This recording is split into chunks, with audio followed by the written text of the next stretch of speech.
thank you, Lord, for this celebration, Lord, sa birthday ni Sheila, Lord, Evelyn, Lord God, salamat kayo sa mga kinabuhi, Ginoo. Thank you for your faithfulness sa our lives, Lord.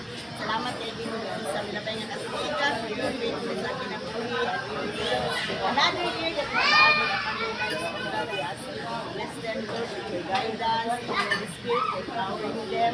Thank you, Lord, for another life, Ginoo, na i-enjoy this year, oh God. We pray for your protection, pray for the blessing of good health, we pray for your mercy and favor that you follow sa kanilang lives, oh God. Thank you, Lord, for vision at sa mga kinabuhi. Bless our families, oh God. Salamat kayo, Lord. Marami na ginong panalangin kanila, Lord. Joy and happiness, Lord, sa mga kinabuhi. Giving Lord protection sa matag-adlaw, Ginoo. And as a mother, Lord, salamat kayo, Ginoo, na always guide them, Lord, that they will become organically role model, Ginoo, silang matanakan, Lord.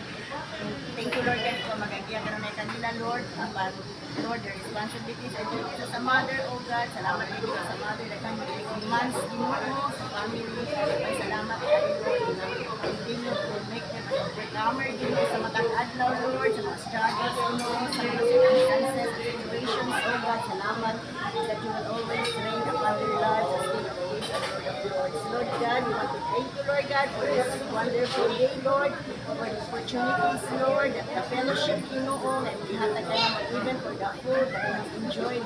Lord God, salamat kayo sa tanan. We ask you, Lord God, to bless, Lord, the rest of the day, for your presensya, Ginoo, bless us.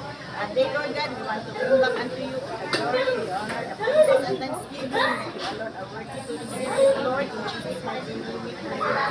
Amen. Amen.